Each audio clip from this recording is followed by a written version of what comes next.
coming for you, nigga.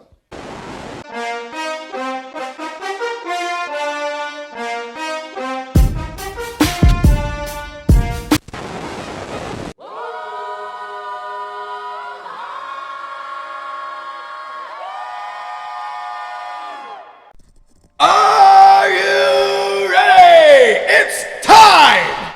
Ladies and gentlemen, welcome to Psychs World Season 6, Episode 8, and Episode 9 is next week. It's the season finale. It'll be another game review. Here we go. First, we are going to go over SmackDown of last week. It's the go-home show for WrestleMania. Wait a minute. WrestleMania!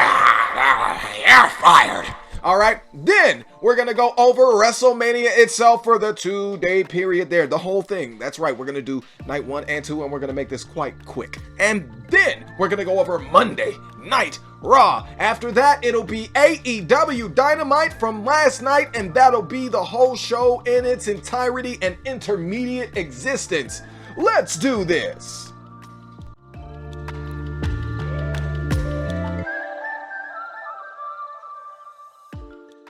Now, the only thing I really can say off the top of my head is this was your go-home show. This was the chance to really get fans invested if they were not already, and you kind of dropped the ball on it. You know what I mean? Friday Night SmackDown could have been anything you wanted it to be, but no, it couldn't be. It had to be, you know, another by-the-numbers story, and that's okay. It is what it is. But at the end of the day, we needed a little bit more to go home. So I'm not exactly sure what kind of hype they were trying to build for this match, but Randy Orton and Kevin Owens end up chasing down Logan Paul, I think, to the stadium where WrestleMania is being held. But then Logan Paul pops up back in the arena that we're in for SmackDown, and then they run back over to that same arena to jump Logan Paul by the end of the night. I don't know. I thought it was a little contrived. It's just stupid. We had Bronson Reed. He won the Andre the Giant Memorial Battle Royale. Not that great. This is our go-home show, people. Come on. You know, so there was a sneak attack laid out on Logan Paul. That's all you needed to know for that situation. That's what happened next. And then you had Andrade. He turned on Santos Escobar and Dirty Dom to help Rey Mysterio and reunite with Zelina Vega. And I mean, really, nobody gave a goddamn about any of this. I'm glad to see Andrade. I love him. He's a great talent. Then we had 3 black women in the ring at the same time, and they were talking about their upcoming match. Unfortunately, one of them is just as dry and boring and god-awful to watch as every other woman on the roster, and that's Jade Cargill. I know you're new, darling, but damn, you need to get your work together. You need to learn how to speak. Bianca Belair wearing the shortest goddamn skirt I've ever seen, and I only say that because she kept fucking pulling at it. Like, it was a certain point, I thought she was doing that little twat touch thing that bitches do when they think they're being sexy and whatnot. You know what I'm saying? But no, it wasn't that. It was just a bit short for her, and this was just a promo segment. I don't know what was going on. So then we get LA Knight cutting a promo on AJ Styles, of course, because that's what they do. And then the Judgment Day attack New Catch Republic and A-Town Down Under. I think that's Grayson Waller and Austin Theory. Then we had the Final Testament and the Pride prepare for war. That I'm looking at the YouTube clip now. I don't know what the fuck is happening. I just know one of those groups is supposed to be Bobby Lashley and B-Fab and the Street Profits. All power to the Street Profits and Bobby Lashley. B-Fab, you need to go get in your own goddamn division. Go face a woman in competition. Oh my god, just wrestle. Stop doing this running shit every week, or you gotta be on some nigga's arm every week. It's ridiculous. Then we had Jey Uso taking on Solo Sikoa, I think in the main event. I'm not quite sure. I'm pretty sure they saved the main event for a promo spot. You know, Big Bronson Reed won his match, whoever the fuck it was against. Okay, and cut a promo after that. So at the end of the show, we see Cody Rhodes and Seth Rollins and Jey Uso, and you know, there's a whole thing. It's a promo segment. You know what I'm saying? Basically, but it's after the match between Solo and Jey, and we get Seth Rollins and Cody Rhodes coming out to beat Jay and Jimmy, or I'm sorry, to beat Jimmy and Solo with the fucking weight belt. You know what I'm saying? And Jimmy almost gets out of there, but he gets thrown back into Dodge, and then, you know, he's declaring for Mania and blah, blah, blah, points at the sign, and the show goes off. That's our go-home show for Mania, despite the fact that it is literally the next fucking day. Nothing to say about the Hall of Fame other than Thunderbolt Patterson has finally been inducted into the Hall of Fame when he should have been, just like Ranger fucking Ross, baby. He means just that much as a black wrestler and one of our people. So we'll move on from that. And the only highlight I was going to say from the Hall of Fame was Paul Heyman, and really hinting that he's going to be bringing back ECW. It's not a Lifetime Achievement Award. No. He has barely gotten started yet. You ain't seen nothing yet, were his words. So I'm going to run through this real quick. NXT Stand and Deliver takes place right before WrestleMania Day 1. So, Joe Gacy versus Shawn Spears. Decent little match. Braun Breaker and Baron Corbin versus Nathan Frazier and Axiom. I don't know who the fuck Axiom is. Oba Femi? I don't know. And Jacob, but I don't know. Versus Josh Briggs in a triple threat. I don't know these people, man.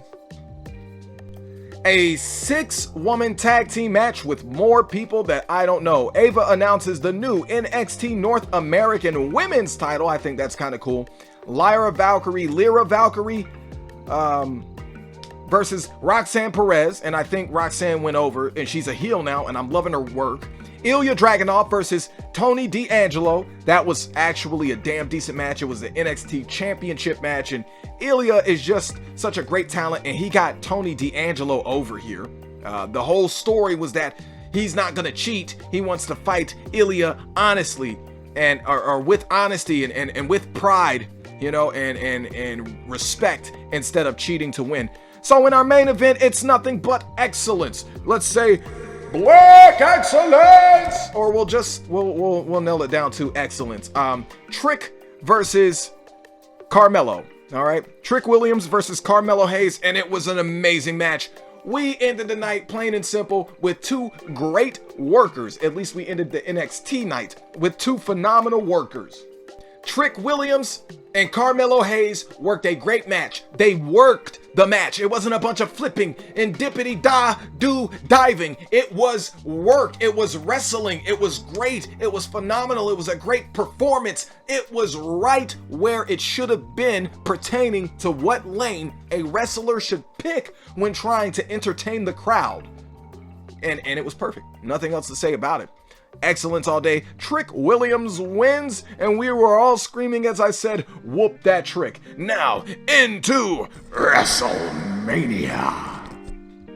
So, at the first match of night 1 of WrestleMania, the almighty and talented Rhea Ripley versus Becky Lynch, who apparently was sick, and that was their excuse for why she's going to lose this match instead of just putting Rhea Ripley over clean. You know, that was dumb. Now, Rhea won, and they had a decent little match. It was all right, nothing big. Rhea got she got her entrance with the people who actually sing and made her entrance music, which is always great to see them do that. Then, for the first time ever, R-Truth wins his first WrestleMania ever.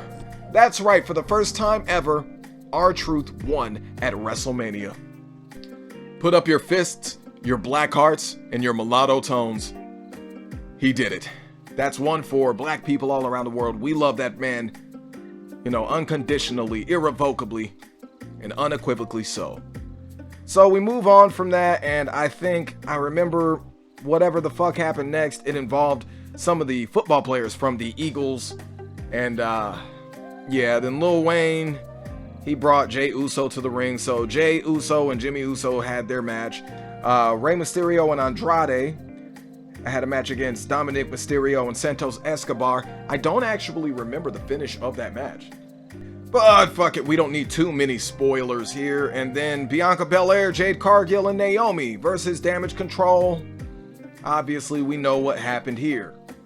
And let me just go back real quick, because Rey Mysterio and Andrade did win that match, and it was because of the football players from the Eagles team. So the ladies did win at Mania, the black women, and as I said, Jade Cargill is not that good. She's really not. She's so wet behind the ears, but it was great to see a black woman. She went to WrestleMania for the first time, and there were no shenanigans. She fucking won with 2 other black women. It was strong, and you know what I'm saying? That's all that matters, really, when it comes to stuff like that, representation. You know, this isn't a place where you can gentrify a hairstyle, you know? It's not a fucked up Spider-Man video game or Prince of Persia or something like that. It was plain and simple wrestling with black women, and we did it right with black people. So we still weren't done there, and Sami Zayn's your new Intercontinental Champion. He beat Gunther. I just feel like we shouldn't have ended the reign. I think it was a bit early for that, you know, but we'll go ahead and move past that. We'll skip into it. The tag team match, the Tribal Chief and The Rock versus Cody Rhodes and Seth Rollins. Yeah, I know. That's really a nosedive at the end pertaining to the wrestlers that were stepping into the ring. Anyway, they had this match, and we already knew what was going to happen. There's a spear to The Rock by Roman. He didn't mean to do it. It was great. And in the press conference, the media scrum after, some lady, I think they planted her. She was like, boo. And Roman said, who said that? And he was like, get her out of here. They thought he was playing, and it turned out he was so very serious. Like, nah, either you're going to come here and ask me real questions about this business that we're doing, or it's done. Anyway, The Rock and Roman stand tall at the end of the night, and that's how we end the show for night 1. Night 2 of WrestleMania, you already knew what that meant. Bloodline rules, and we thought for sure there was no way Cody was going to get this belt now. So, in the first match for night 2, Drew McIntyre wins the World Heavyweight Championship at WrestleMania. CM Punk, who was working an injury, I repeat, he proceeds to, well, make Drew McIntyre pay because Drew just couldn't handle winning. No, he had to get in CM Punk's face and gloat about it, and he had to drag his name through the mud and all this other dumb shit instead of just fucking leaving. No, he didn't want to leave. He chose to just keep running his fucking mouth. Well, 2 bops of an arm brace later, here comes Damian Priest to waste his cash in because what he should have done was cash that motherfucker in on Cody. We don't all really want Cody as the champion because it'll be so dry within a month. It'll be another AJ Styles situation. A title reign that should be phenomenal, but because of the parameters that have been set by the company you work in, you cannot be phenomenal. You can only be mediocre at best. Now, we go from that to, Drew McIntyre's backstage. He's pissed. He's upset. He's going to get CM Punk back. And he sends Drew McIntyre a pointed message. Then we get LA Knight versus AJ Styles. LA Knight won, nothing more to talk about. Okay? We get Randy Orton, Kevin Owens, Logan Paul, and Logan retains his United States Championship. There were some goofy internet stars there. RKO to Kevin Owens. Anyway, show was lame. It was boring. Whatever. Then we had a match with who is it? I think they're called the Final Testament. It's the Street Profits and Bobby Lashley versus the Final Testament. That's Karrion Kross and them. And Bobby Lashley and the Street Profits, I have now confirmed, call themselves the Pride. Okay, I get it. Anyway, they won, and that's great. Karrion Kross got what he wanted at WrestleMania, though. That's what he said. I don't know. So anyway, let's jump into the main event. No, wait. Sorry. Let's jump into Io Sky versus Bayley. That was next. Bayley won. She is your new champion, and I've wanted to see her as champion for quite a while. I think they waited too long with that one. So, yeah, that's that. And then we go into our main event. All right, it's time for Cody Rhodes versus Roman Reigns for the undisputed WWE Universal Heavyweight Championship. All right.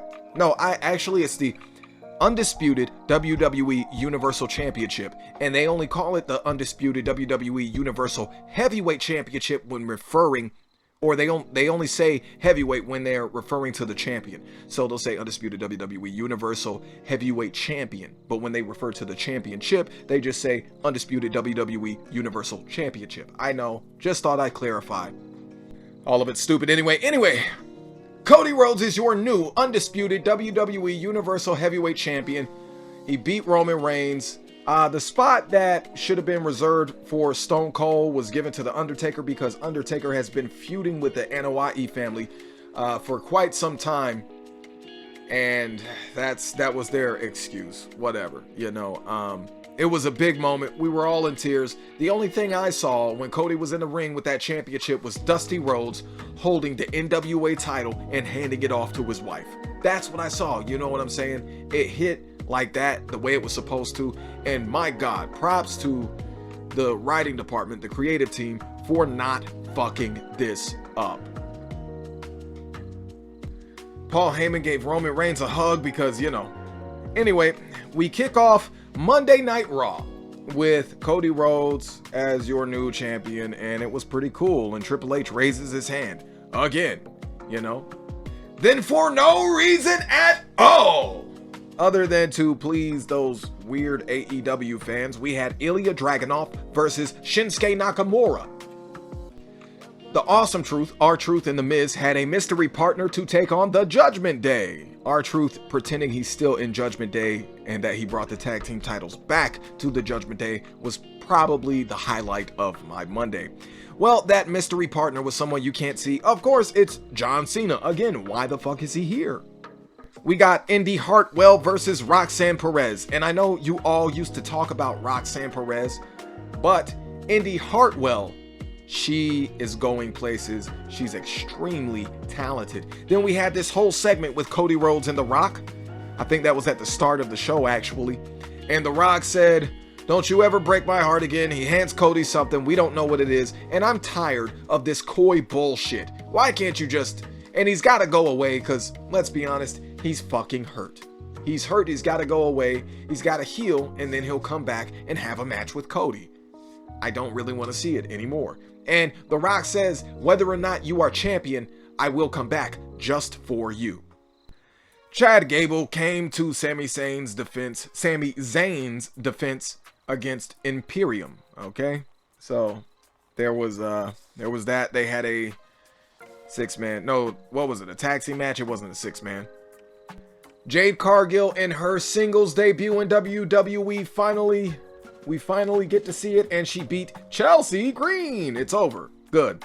Drew McIntyre had a message for CM Punk. And yeah, so CM Punk cost Drew McIntyre a match later in the night to become #1 contender for that belt. Damian Priest promises to knock the yeet out of Jey Uso. Okay. And when the show went off the air, CM Punk cut a passionate promo. Quite scathing and burning, if you ask me. All right, ladies and gentlemen, we're almost done here. Now it's time to move on to AEW Dynamite. It's time! Okay, so here we go. So this week, the Young Bucks decided that they wanted to embarrass somebody. I don't know. They embarrassed themselves by releasing this video. Adrian! Shout out to Triggered Wrestling. Adrian! I want to hear what you think about this genuinely. Like, I wasn't being a dick in the comments the other night on YouTube. I'm seriously, like, when you see that little District 9 thing and I'm like, I want to hear what you think. I genuinely want to know what you think. This was a stupid choice. I already know what it is. This is just fucking petulant and ridiculous, but absolutely it's too ridiculous to not. Are there magnitudes? Are there levels of ridiculousness? I don't know. But you can't, you know what I'm saying? You can't just do that shit and then act like, oh yeah, we're the biggest tag team in the world. No, you're just fucking idiots. Extremely violent peoples. So we open the show with a dope ass promo from Samoa Joe, and then Samoa Joe's coming out for his match with Dustin Rhodes, and it's going to be an eliminator match, which is also stupid. If Dustin Rhodes wins, then he gets a shot at the championship and he'll face Samoa Joe again. See how Tony Khan wastes matches and opportunities because he's a fucking idiot and a mark. All right, so he is attacked. Samoa Joe, is attacked by Swerve Strickland. Adam Copeland takes on Pentagon Jr. for the TNT Championship, and he wins. Done. Then the EVPs decide to show that stupid fucking video footage from All In between CM Punk and Jack Perry, and it was exactly what CM Punk said. He pushed him, then he put him in a headlock, then he turned around and said, "I fucking quit," and walked off. There was nothing else. He didn't lunge at Tony Khan. He didn't jump at him. He didn't even really get in his general direction or his space. He was just kind of there, close, you know. Jungle Boy, Jungle Bitch, Jack Pussy is really lucky that Samoa Joe was there. Anyway, moving on. Oh, one thing. The EVPs decided they wanted to cut that footage completely the fuck out of the YouTube clip that they post with all of their clips every show. You know, like, there's a match and WWE will post that match after they have it, or AEW or NJPW or TNA. They all do the same thing. What they don't normally do is cut stuff completely the fuck out of the footage. They cut out the only footage that mattered on this entire episode of Dynamite. Oh my god. So, then the aerial assassin Will Ospreay decided he wasn't afraid of the grind, responding to something that Bryan Danielson said to him. Folks, it's a work and we don't care that much. Then Kazuchika Okada decided he couldn't be less interested in what he was doing, completely apathetic, and he beats somebody, squashes them, and then responds to Pac, gets the microphone and says, "I accept your challenge." After that, the AEW Women's Champion, Toni Storm, oh my god, she's still champion. She comes out, and then Thunder Rosa is out there, Miss Sandbag herself, and Toni Storm gets some champagne and everything, and proceeds to throw the champagne in Thunder Rosa's eyes, and then hit some stiff shots on her, and Deonna Purrazzo comes out, makes the save, and then when she tries to help up Thunder Rosa's like, "Get off of me." Deonna decides to walk away and says, "Fuck you." So audible to the camera, they couldn't even cut it out of the YouTube footage. What the fuck is going on with the show? Do they know this is live? Like, this ain't a pay-per-view. This isn't WrestleMania. It's TV. Anyway, after that, Mariah May comes out, and of course, she's still wearing Toni Storm's gear and stuff, and being Toni Storm, and Toni gives her a champagne kiss, and then Mariah May beats Anna Jay, and then Anna Jay jumps her after the match, and some random fucking Stardom women's wrestler comes out. It's just pointless. Like, who? Jericho and FTW champion Hook face off against Shibata. Oh no, they face off with Shibata against Shane Taylor Promotions, I do believe. I can't even remember who was in this goddamn match, man. Like, you got Shane Taylor, Lee Moriarty, and somebody else in the match. I don't even know who the other guy is. But the point is, Hook shouldn't be around Jericho. Jericho, you are god fucking awful, and if you ever hear this show, you have done nothing but ride the coattails of your own success from WWE for years, and everything you do, it sucks. It's limp. You botch the very word that you don't like to hear so much. You do it every single match, and we're just not interested in seeing you. You're teamed up with Hook, who could not be less hot right now pertaining to being over, but yet you thought, as the cancerous sore on a thumb that you are, that you should put yourself alongside this kid and try to get him over. He didn't need your help, man. Like, this shit's terrible, and then it breaks down, and we'll go into the next terrible thing here. Mercedes Moné sits down with Alex Marvez for some backstage skit, and they're like, who would you rather face, Willow Nightingale or Julia Hart? And after making the cringiest goddamn face, because she has the cringiest voice, she has the cringiest fucking moveset, she's not good. Ain't nobody triggered by whatever you people want to say on the internet. We are fucking annoyed by the cringe that's on TV. You didn't have to say anything or do anything. Everything you're doing is already cringe. It sounds like you have hot dogs in your mouth when you are speaking. It's aggravating. Mercedes Moné, Sasha Banks, I don't know why you're here, but it show as fuck cannot be for ratings, cause you're god fucking awful. And have you even had a match? Has she had a match in AEW yet? I don't know. Somebody tell me in the comments. I'm gonna keep this shit as pessimistic as possible, so don't come at me and act like I'm the problem. Like, share, subscribe, hit the notification bell, and hey, while you're at it, leave a comment. We like that. Now we'll move on to the main event apparently, which was still Samoa Joe versus Dustin Rhodes, because yep, now Joe was ready to go by the end of the show.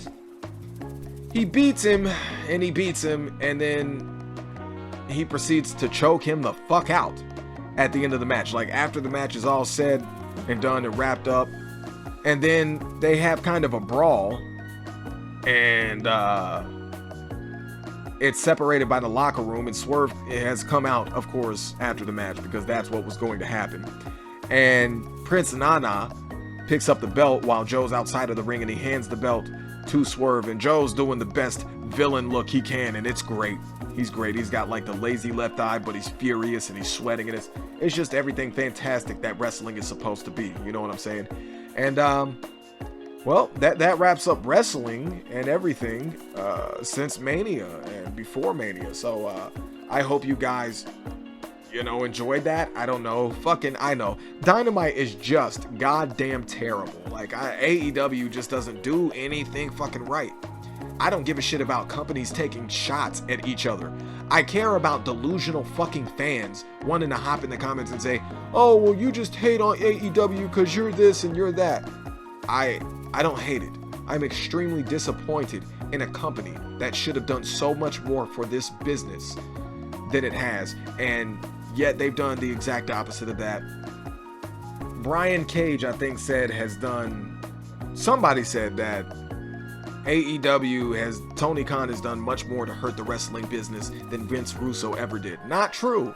They do equal amounts of damage. So this is just the modern day Vince Russo. That's all we're seeing is the modern day Vince Russo. That's why it sucks so much, So, ladies and gentlemen, keep your minds clear of this bullshit. Get that Russo out of your fucking system so you can enjoy life again, Now, what I want you to do is like, share, subscribe, hit the notification bell, and hey, while you're at it, leave a comment. We like that. This has been Psychs World Season 6, Episode 8. All right, and we've got quite a few projects coming out next month. May 30th, I am dropping Born in the Past mixtape. It's gonna be fucking short, but it's gonna be dope. Only 4 albums or mixtapes or EPs, LPs will I drop this year. 4 projects, that's it. Okay, and a new episode of Psychs World every Friday, and the last episode of this season is gonna be next week, of course, on Friday. I don't know what we're gonna do for season 7. I have to get my own team to greenlight me for season 7, and it'll be based on nothing more than the numbers and the views and the likes that you guys get me. So 8,000 likes, 8,452 views, 10,000 views. You get me that, and I can keep making this show. If you don't want to hear it, then I don't know what to tell you. I have no idea why you're here in the first place. But you came to hear about wrestling. That's what this season has been about. Wrestling and video games, just near and dear to my heart. Normally, it's nothing but truth and fact. But we've just been speaking about wrestling and video games this season, So, I hope you guys enjoyed that, and I will catch you on the flip side. Love yourself, because at the end of the day, you matter too. Unless you're a piece of shit, then you don't. All right? And so, we will see you soon. Peace out, nigga!